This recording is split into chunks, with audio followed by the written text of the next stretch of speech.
Yan ba mga ka-hybrid? At ito na po yung aming tanim na super hybrid rice na Longping 908. At yumuyo ko na sa sobrang bigat. Dry na yung butil. Kaya lang nalulungkot po kami mga ka-hybrid. Dahil po yung presyo ngayon ay sobrang napakababa. Kahit gusto po namin ipa-harvest na ito ngayong araw na ito, yan pong ganyan stage na. Day 88 na po yan mga ka-hybrid. Ay kaya lamang po ay talaga napakababa po talaga ng presyohan natin ngayon.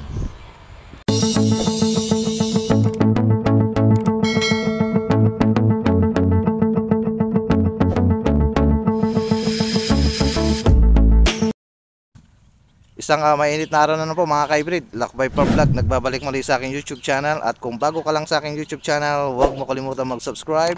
Pakihit na rin po ang notification bell para lagi po kayong updated sa mga bagong uploads at mga videos natin. Okay, for today's video mga ka-hybrid ay nandito ako ngayon sa aming area upang ipasulyap sa inyo ito pong aming tanim na super hybrid rice na Longping 908. So ngayon ay ripening stage na, day 88 na po ito. Kaya lang ay talagang napakamura po ng presyohan ngayon dito sa aming lugar. Ayan po, kamusta po dyan sa inyo mga ka-hybrid? At paki-comment po sa inyo kung comment po sa aking comment section kung magkano po ang presyohan dyan po sa inyong lugar. So dito po ay ito ay pinasilip namin sa buyer. Yan, 1650 pa. 1650 pa daw ito. Itong ganitong tsura niya. So talagang pwede na itong anin mga ka-hybrid. So yan, ano ba nangyayari sa atin mga ka-hybrid? Kano ba ang presyuhan natin ngayon? Nagkakaano na naman. Buwababa na naman. Yan mga ka-hybrid. So yan. So kung tutuusin, pwede na po itong anihin. Kaya lang, in-advise sa amin na hanggang 2 to 3 days pa para po umabot po doon sa gusto namin mangyari na kahit 18 man lang mga ka-hybrid, no, per kilo. So yun, ang advice sa amin 18 per kilo hanggang 19. So paabutin pa raw namin ito ng hanggang 2 to 3 days or 5 days pa. So depende po sa magiging texture niya kung talagang dry na talaga siya, no. Kaya lang ang problema kasi pagka sobrang dry na siya ay talagang ang hinahabol natin dito yung bigat mga ka-hybrid. Yan po isa sa mga technique pa kaya kung bakit gusto na namin to ipa-harvest sana. So day 88 na to mga ka-hybrid. Ayan, so talagang napakababa po ng presyuhan natin ngayon sa ating market. Kung magkano talaga ang mga hybrid rice natin, kahit siguro yung mga inbreed, napakababa. So ngayon mga siguro 3 araw pa ito para po i-harvest, no. So para masunod yung aming gusto na aming presyo, no. Ayan. So 88 days na. Yan ang nangyari sa kahit maganda yung tanim mo, tapos kahit tumama ka sa kaban, pero ang presyuhan natin ngayon napakababa mga ka-hybrid. So ang dami na nating gastos, inputs, lahat na. So ano nangyayari sa atin, no? Ano bang nangyayari sa mga presyuhan natin ngayon? So mahirap din kasi magsalita mga ka-hybrid. Sana tumaas. Pagdasal natin na sana tumaas pa kahit hanggang 20 po mga ka-hybrid per kilo. Yan po. Yan, sa mga nagtatanong, pwede po ito itanim itong darating na wet season. So kung kayo po ay nagtatanong sa akin kung pwede po ba ito may rekomenda nitong darating na wet season, pwede po ito mga ka-hybrid. So eating quality nito ay napakasarap po mga ka-hybrid. At susubukan din namin ito ulit na kainin. At ang kanyang bigas ay talagang napakalambot. Ayan. Kaya lang, ang presyohan talaga natin dito is talagang naglalaro lang sa 15 hanggang 17 lang mga ka-hybrid. So ito 1650 and ayaw pa namin ibigay. So kahit mga 18 man lang mga ka-hybrid, makabawi man lang doon. Yan. Mga dati no, 20 plus. Yan, ngayon talagang kinokontrol talaga nila yung presyuhan ngayon. Ayan. Ewan ko ba, talagang napakadami na nating gastos.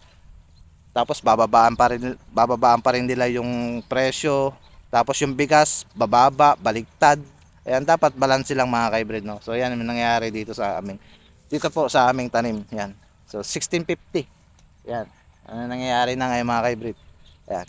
So paki-comment yung naging presyohan po diyan mga kaibigan. So magkano po? Dito 1650 talaga. Ito, 2 to 3 days o 5 days hanggang umabot pa ng 19 pesos per kilo. Yan po mga kaibigan.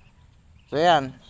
At malapit na po anihin ito. Talagang kung gusto mo talagang gusto na po namin ito pa-harvest kahit ngayong araw na ito, kaya lang talaga yung presyo Ang nag-aalala kami kahit pag halimbawa sobrang dry na, ay ang problema baka magsihulugan lang yung mga butil, no. Isa pa yung advantage yung bigat.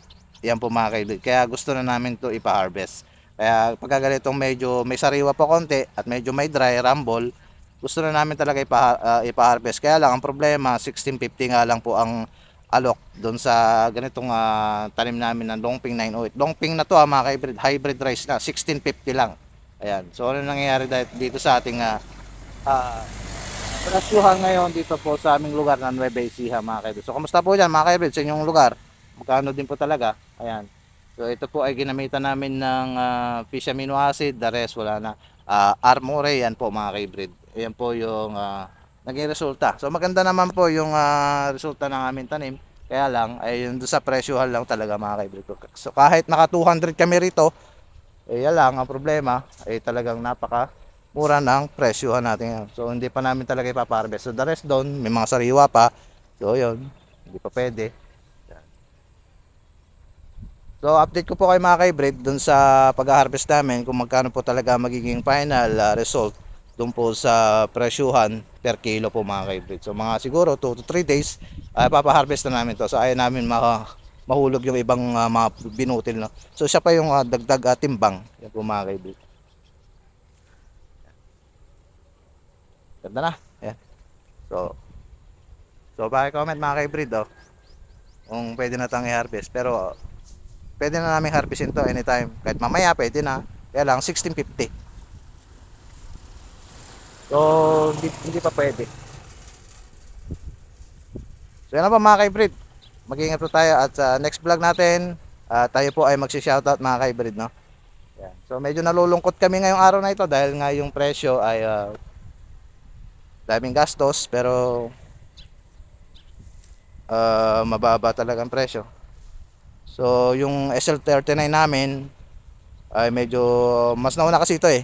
So baka sa SL39 baka tumama kami ng presyuhan doon. So nasa flowering pa lang, no, papasapo pa lang siya, no. So yun, tingnan natin magiging resulta kung magkano ang presyo at habang tumatagal ay tumataas ang presyo natin ngayon.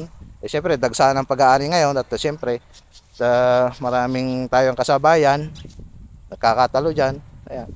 Kaya binababaan nila yung presyo tapos bigla na naman tataas. So, alamin natin doon sa SL39 namin mga ka-hybrid kung magkano ang presyo doon. So titingnan din natin yung magiging resulta. Ayan. So kahit maganda yung tanim namin na longping, mababa ang presyo. So siguro okay lang sana kahit basta kahit ma-reach namin 200, okay na rin yun mga ka-hybrid. So yun lang po mga ka-hybrid. Update ko po rito sa aming tanim na super hybrid rice na Dongping 908. Yan po, isang magandang araw na po mga ka-hybrid. So thank you for watching. Don't forget to hit the notification bell, subscribe to my YouTube channel. Ingat po at God bless.